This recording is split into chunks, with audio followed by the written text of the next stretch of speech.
Totally cute. All right, everybody, welcome to the Zoom info session for the Makers Market, designed to help answer all of your questions for the upcoming Makers Market on June 5th. Probably the biggest thing I will say before we even started, we call it the Maple Avenue Garage, but the local humans call it the movie theater parking lot or the Cinemark parking lot. So just in case we heard that from a million people, it's also called that. So don't try to correct someone. So another really big feature to the June 5th sale, noon to 5, is that we're not charging tickets. We're still asking that people reserve time slots, but it's free to shop. And part of COVID protocol is that people also wear masks and go one way, but all of that signage is available so they know how to behave. We ask that you make sure to bookmark and share the URL for the Makers Market, and you get to that by going to the Evanston Made homepage, and it has everybody trickled down. So when you share any social post, link back to that page because it's got the vendor sign up for future markets, tickets sign up for time tickets. And Liz has sent or is in the process of sending everybody a pre-designed awesome graphic, and it's super fun as Instagram starts to flood with all of the graphics like the week before the event. I love them. Please share them. Again, link them back to the page where people can get tickets. Start time. So the sale is 12 to 5. You can roll up into the parking lot at as early as 8 a.m. There's a volunteer at the bottom of the Maple Avenue entrance, kind of waving you in. You can enter the garage at 8 a.m. period.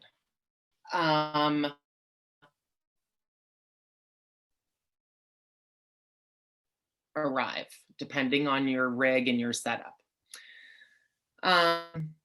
We go all the way up to the 5th floor, which is accessible with a very maze-like and frustrating ramp system that seems to make everybody mad and get them lost. But eventually you'll find the 5th floor. There will also be volunteers who will point you in your vehicle that you're driving up to your space. Yeah, I went the wrong way up. Everybody goes the wrong way. People were yelling at me. Everyone else arrives via an elevator, but we have to go through this crazy maze. So then there's volunteers on the 5th floor who show you where to park by doing this. And there's a space between the vendor next to you, and you essentially get 2 parking spaces. And you'll see how everybody parks inside their space. So they're not pre-assigned. You just roll up. And people are like, where's the best parking space? Because I want that one. And there is no best parking space. You have to walk the entire place to see all the vendors. It's not like you only look at the vendors at the end of the row or the middle of the row. So parking for you to sell all day, that's an important one. You are not charged. And there's essentially, you're given 2 parking spaces, and some people use their vehicle as part of their design or pop-up. Other people just put a table adjacent. Some people have clothing articles on their cars. Some people just put the table next to it. So it's totally up to you. You use it as much as a prop or not. There are porta potties on the perimeter on the very 1st floor. You do have to text me or call me or get a volunteer to come help you if you're alone selling. And there are volunteers. Most of the volunteers for that day have Evanston Made t-shirts on. We sell from noon to 5. And because there's this time ticketed feature, we are guaranteed shoppers till the end of the day, between 4 and 5. And we ask that nobody breaks down until 5 o'clock. Mid-sale, you can't be like, I'm bored, I'm out, and wrap up your business and drive out of the sale, because that's very disruptive. You could run somebody over, and that's not allowed. So you have to hang out until 5 o'clock. Then you basically break down your car and you just slowly drive away, or break down your setup. There's no electricity, so you have to bring backup cell chargers. I have one that looks like a brick. But bring your own, because there's no outlets and there's no lights. where you can like lift them up and plug in. You sell, because of COVID, there's also this right, no, they're not encouraging cash transactions. So everything is Venmo, PayPal, or Square, and you have to bring that with you. We don't supply that for you. In terms of, are there monitors looking to see if somebody gave you a 20? No, but they just, as part of COVID protocol, don't want us to handle cash. And the most important one of the whole entire day is you have to bring water and snacks, because there's no food vendors, which is lame, but totally true. And you get there at 8 o'clock in the morning, set up, and then you can go down to the farmer's market and get delicious food, have a yummy breakfast, and then start your day. But, or bring snacks, because yeah, there's nothing and people get starving. So that's all the FAQs that are generic that we get asked a lot. We'll move into questions just a second. Your time to talk is coming, or complain. But Maker's Market COVID safety protocol, it's like a big, long, boring list. I'm not reading it. At the sale, we have extra masks, extra hand sanitizer, cleaning product. If you forget yours, we totally have those supplies. We have a first aid kit because we're totally grown up, and you know, we can help facilitate, but on the website, I just ask that everybody read through the COVID protocols. Okay, I am gonna open it up to questions now, so you can unmute, wave, and I'll call your name. Also, there's several people who've already been at this rodeo before, as it were, and can also answer questions, or David, Liz, you can provide feedback that you think people should hear. But yeah, anyone have questions? Hannah, up at the top. So I know there's like a limit for the amount of people that are allowed to be shopping, but are we allowed to have like a family member set up with us and like stay with us and help us sell? Totally. Yes. Okay. And you can bring an assistant. Someone's bringing, people have brought their children. Awesome. Yeah. Okay. David Moscow builds a patio on the back of his in-laws. The family lounge on the back of the booth. Yeah. I mean, it's not like a tailgate, but it's sort of like a shopping tailgate, but it's definitely, it's very casual. Susan, question, yes? Hi, Susan Lane. I didn't fill out the form properly. Can walk-ups come to the show? Like if somebody's just walking by and says, oh, look there's something going on here, even though they haven't signed up? Yes, and there are rumors that the Evanston like outdoor festival world is going to open wide up in like the next 48 hours, and there might not actually even be the need for it, but I'm pro time tickets because people can continue to shop all through the day. But I don't think we said no to extra people last time. I don't think we really obeyed the people limit. The time ticket thing is nice because it does spread out shoppers so that there are people there from the very beginning to the very end. But the space is huge, so we have limited the number per half hour, but it's on the conservative side, so it allows for room for walk-ups, so that unless a mob of 50 people come up the elevator, we're fine. Half hour enough time for people to shop? I mean, it sounds like there's going to be, I think, 60 artists. They don't have to leave after half hour. Yeah, they don't have to leave. 60? Wow, that's a bump up from last time. Okay, Tina. Hi, yes, I have a question. There will be, I'll have an assistant and we'll have 2 cars. Where can that person park? Right next to you. Oh, okay, good. I mean, so come together, right? Like, so come together unless that assistant person needs to leave halfway through the shift. If they're leaving before 5, then they park elsewhere. But yeah, you can have 2 parking. You can have 2 cars. You don't have to park at your spot. You could, I removed my car from the spot because it gives me more space.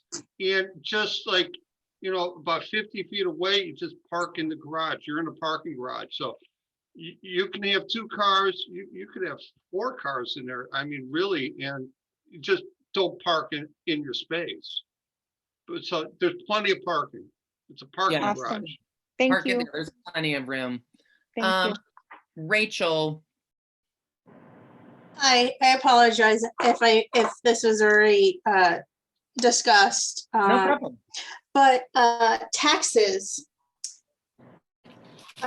do we charge? Is there a certain rate we're supposed to be charging? Yes, and there's a tax payment like coupon that I give you when you come into the sale. That has the information like you charge 10.25, whatever the percentage is. So there's like a sheet that I hand you as you drive up and do the sale, or once you set up, and it has all that info on it. Okay. Is there any way to get that beforehand? I'm just trying to like do a mock run through of like, I think I'm gonna use Square with it, and I never done it before. I will make a PDF and totally email it to you. That's very organized. Thank you, Rachel.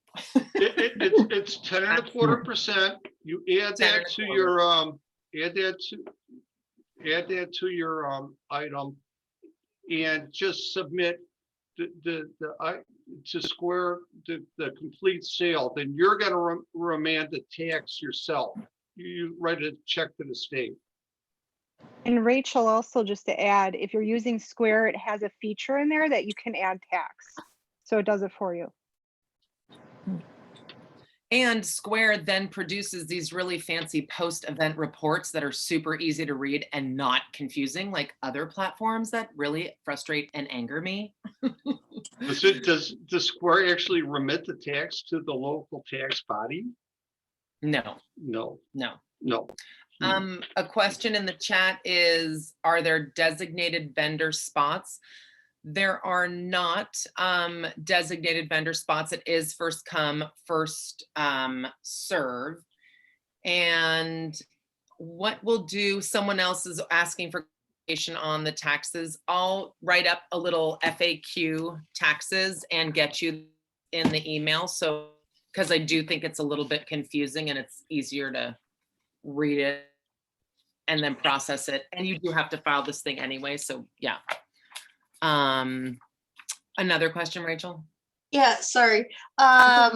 It's does the internet work there? I mean, obviously I'm going to be using it, but I'm just like trying to cover my bases to make sure I have a system that I can take payments. Yeah, for. it's you use your personal hotspot on your personal cell phone, right? Okay, but there won't be like dead zones or anything like that. Like in my unit, we have to be by the window in order to use it. And I'm just No. wondering if there's any dead zones in the parking garage. No, not so far. Okay. There is a Hyatt hotel adjacent, and like Blick and Chili's are across the street, Northwestern. It's not remote, and it's, you know, wide open space on all sides.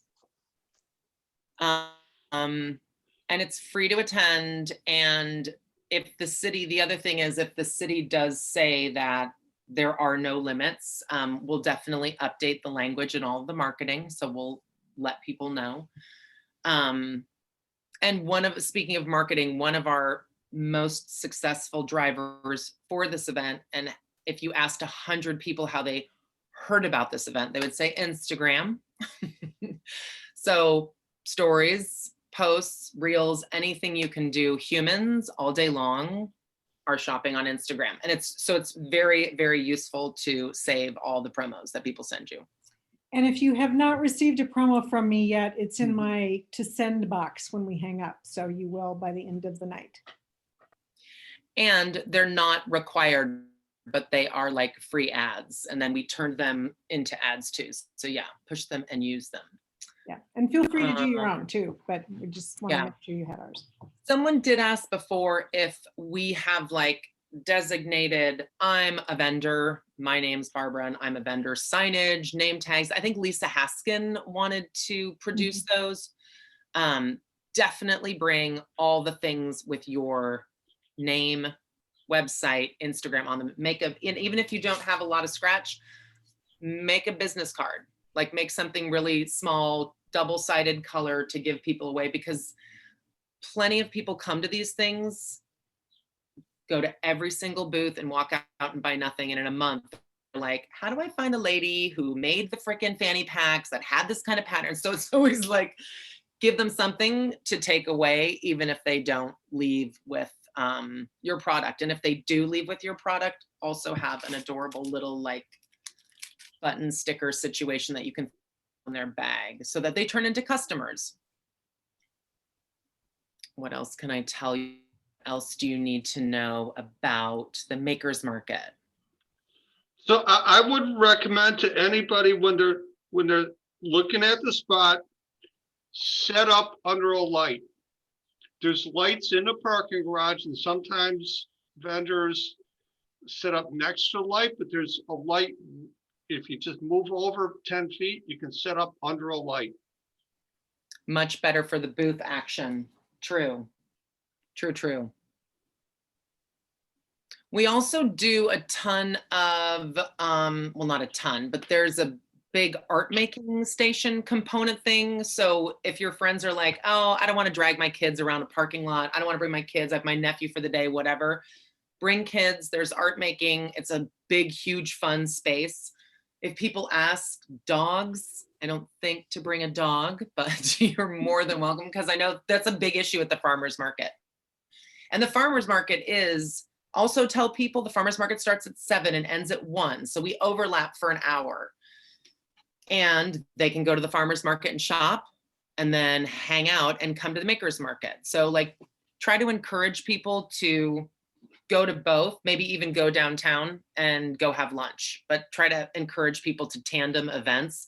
And these Makers Markets happen on the first Saturday of every month, which is our pre-existing promotional engine where we drive traffic to galleries and pop-ups and shows. And it's an initiative we've been trying now for 2 years. So we really try to encourage people to do a bunch of different stuff when they come to Evanston, and not just come to the Makers Market and leave.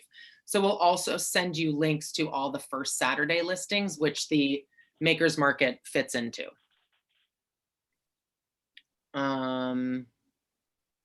What else can I tell you about the Makers Market?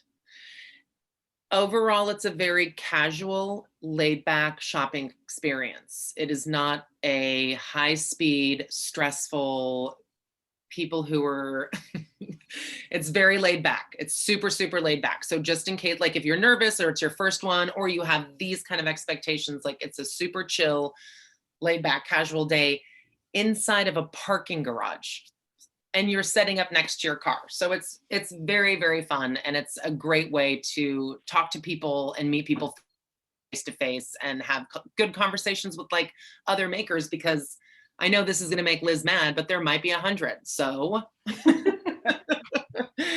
and these are every Saturday until October, all first Saturday until October. So yeah, I think those are the most important things. That's every single FAQ: snacks, no electricity, and just keep sharing graphics and promos. Yes, Susan Lane. Will there be a limit as to how many people can sign up for future? I think the most vendors that 5th floor could handle is maybe 150, because we occupy one and totally maxed at 75, and that's like no spaces in between. So I think if we went around the crazy other side, we could fit maybe 25 more. So I'd say like 100, 150, I don't know. I don't think we'll ever get that. The city has also said if we did fill the 5th floor that we could go up. They're like, of course you can have more. But yeah, that hasn't been a problem. All right, Susan, yes. Is it on a ramp, sort of? Is it on an incline? No. No, Okay. yours totally flat, but there's a little ramp. It's flat-ish. Ish. Yeah. Ish. Yeah, it's not. If you need to have completely flat, you might want to bring a couple of shims or wood blocks or something if you have a table. But it is really flat. It's not like the typical parking garage where you think it's like on an angle. It is very flat-ish. Yeah. There's a little tiny bit of a slant, just little bitty tiny. And it's all open air, like, so you can feel the elements. So if you have, a space on the perimeter and it's windy, you can feel the wind. I mean, it's a very open, wide space. And when you go in, you can see, because everyone's like, oh my gosh, what is the best space? I mean, it's like, you can see every single vendor when you come out of the elevator because nothing disrupts your line of sight. It's quite lovely. And it's super, I think it's very fun and casual. And I love the event that we produce. I do too. If you have things that are prone to blowing over, set up toward the center. And if not, if you have things that are like free flowing, set up toward the perimeter. I've seen a couple things blow over toward the perimeter. Yeah. Yeah, that is true, because there are gusts of wind. I have seen, things blow over. Good point. And not everybody, I feel like David has the probably most complex setup, although there's this ceramic artist named Andrea Natkin who has like a fancy electric multi-level lights, blah, blah thing display. It's so fancy. But like most people put a folding table and 2 folding chairs next to their car. And it's don't feel that like you've got to have a fancy setup at all. You can just have a table. You just have to be friendly and willing to talk to the public. Don't come mad and annoyed that people are there. Definitely come and be ready to chat and be friendly. Yeah, don't hide from people, engage the people. Engage, be friendly, take lots of pictures. And then just tell every single human to come to the sale. That would be very. All right. Oh, and demos. That's one more thing that I will say. Jim Davis, Diane, you're friends with him.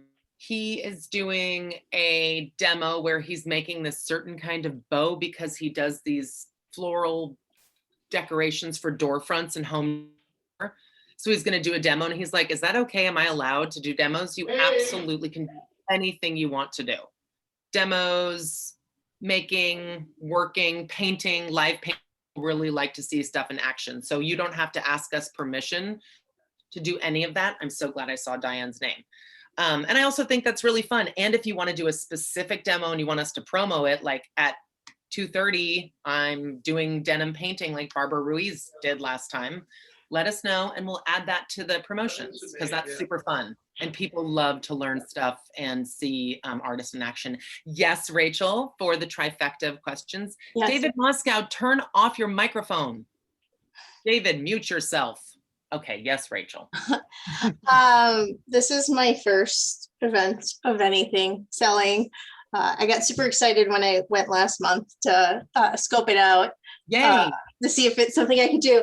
But I'm worried about like how much stuff should I bring quantity wise? I mean, I don't want to run out, but this is my first and I'm self-funding myself here.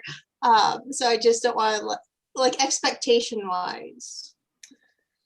That's a really good question, right? Because you don't want to pack a gajillion things and close them back up. Liz Kramer, you should answer this question because you sometimes bring a lot of ceramics. I do bring a lot of ceramics. So the great thing about this is that your car is right there. So what I do, because ceramics are super heavy and a pain to pack and unpack, is I have like 2 bins that are the best selling things or the things that I anticipate are going to be the best selling. And I put those out first and then a sampling of other things. And then see what people pick up, ask you about, touch, look at like the first hour or so, and then you can always fill in.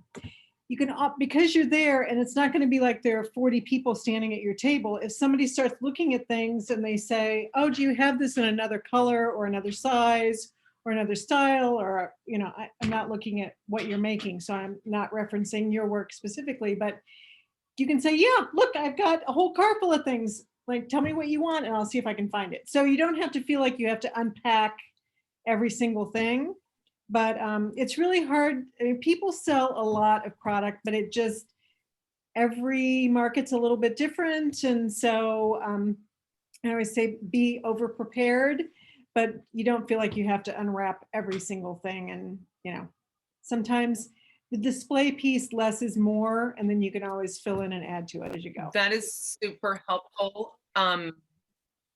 Yeah, I mean, the most important asset definitely for this sale, I think, is your vehicle, because you absolutely can bring all the things. You don't have to lug anything anywhere. You can keep half of it behind. But if you're asking for, like, you know, you've got 2 weeks left of production and you're deciding on a budget and should you make 1,000 of the thing or like 5? I mean, I definitely would err on the side of less. But there was a woman last month who she made these like cell phone fabric holder things, of which maybe she brought 9 thinking who would even want that, and then she sold out within, of course, 2 hours, and she was so mad at herself. So she was like, and she made a bunch more fanny packs. Yes, David Mascow, you've got a question, but you're on mute. Oh, it's up to me to unmute. My wife bought one of those. Yeah, I was like, I'll tell you this. Oh, she's gone. Oh, no, she's there. It was my first time doing this. Oh, there you are, Sharon. I didn't even notice. Yeah, I'm Right here. there. Hi.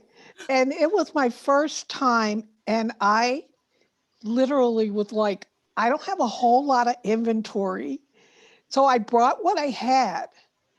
And now I'm not stuck, but now I'm busy sewing every night because I got to have stuff for this next time.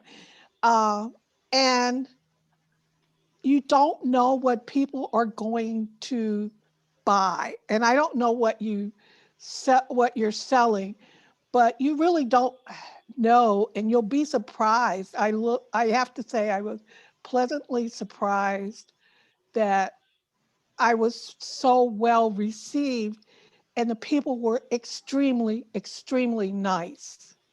Extremely nice. Sharon, Well, Sharon, my wife bought one of yours. My mother-in-law bought one of yours. Yeah. And if you made a man's one, I might buy one of yours. Well, my husband had me make him a fanny pack because he was like walking every day, and he wanted to carry his wallet and all of that. So I will consider you. Yeah, Sharon, finish that quote you posted. I loved your story. I loved your story. So yeah, I'm looking forward to seeing you. Yeah, thank you, Sharon. I totally did not see you. Good question. So you don't actually have to have a car for this event. I should clarify. If somebody just wants to drive you and drop you off, you get 2 parking spaces. That can be your table and chair and setup. They drive away, and then the sale ends and they can come pick you back up. I should have specified. And there's plenty of people who show up with just one folding table and they take up 1 parking space and they sit there and make jewelry all day and sell. So it's not required to have a car. I should have said that at the top, because our friend Claire, who's doing an activity, arrives on her bicycle. And that's right, she's going to have an activity, and there's going to be art making. And Hendrix, she is on with the Juneteenth. She's going to have a fundraiser every month. This is the other thing. We'll share this info with you. Each Makers Market, we give away a space to a local nonprofit that needs to sell t-shirts and raise money and whatever. Tina, that applies to you. Also get the word out with your friends who have nonprofits and or work for them, and just say, Evanston makes this donation, and it's awesome traffic for you. It's super, super fun. We did it with the Ready Generation in May, and it's just a great way to get the word out. And Kimon is doing awesome work making the Juneteenth celebration happen in Evanston. So we're psyched. And then Claire's doing amazing work with not only Lake Dance, some of you might recognize her from Lake Dance, but also just really activation and awareness of us caring that the lake is down the street and being good stewards of it. So she's going to do a really cool teen project, and she'll be at all of the Makers Markets, I think, until September. So That's also part of all the marketing that we send you. So share all that and also give us a shout out if there's people you want us to work with. Yes, Tina? So how do I get into the nonprofit? Maybe we could do September. Should I reach out to you and Liz? Boom. September's yours. Yes. That's how easy we are to work with. I mean, it's kind of crazy. Thank you. Thank you. So many layers, so much paperwork to even deal with us. Also, I got new readers. I'm so excited. They're so cute. And they're red. And it's 7:34. And people are really, really, really excited to see humans and are so lovely and nice at the sale. Like people are super, it's just very, very nice to be out in the public around people who are supportive and lovely. One last question. Does everybody know that local Facebook support local business Facebook advocacy group that's on? Okay, they're like every single day, they're like, go to this local business, support this local chef. If you are on Facebook and you can post your product that you're selling onto that page for this makers market, it's great publicity. Loves to know the maker and the vendor. So even outside of this makers market that's happening, you should also promote, if you make stuff, promote yourself on that page because it is a wonderful source of activity. David Moscow, is that on your radar? Sharon, that No. needs to be on your radar. I don't. Yes, it does no, need to I'm be on just my nodding radar. along. Send me a link. I'll send everybody, I will send, right, Send me the a link. follow-up to this fun meeting that's coming your way is a tax FAQ, the tax PDF. Liz is gonna make sure you graphic, and then yeah, I'll send also just the updated promotions for this event. So, oh, Rachel, before we stop recording. Oh, in the chat. Duh. Question. So Yes. my 5-year-old has gotten very encouraged by the stuff that he sees me making. And so he asked if he could sell tie-dye shirts that he's going to tie-dye. Yeah. Is that cool? Yes. Children can sell, but it's like $500 a day for them. Because yeah. No, they told wait, he's 5 years old. He should just sit next to you and sell his stuff. Yeah, that's why I 15 figured I'd just designate him a little area with a few of these shirts that he's done. And he wants to get a Lego set, so he's just like, can I sell this? And then will I have enough to get my Lego set? That's why I'm selling stuff to get more money. Yeah. It's not this, I don't want, I guess that's just I can make. Absolutely. Well, my father gave me a little stand at the Rush Street Art Fair back in like 1971. And I sold my first piece of art like when I was a child. So yeah, get him started. He'll become an artist. It's good. It's good. Affirmation. Okay, I just shared the Facebook group. Okay, it's called Support Evanston Shops. Get on that chat. Promote yourself all day on that Facebook page. Very, very important. Okay, we're gonna wrap this up. We are gonna stop recording. Bye.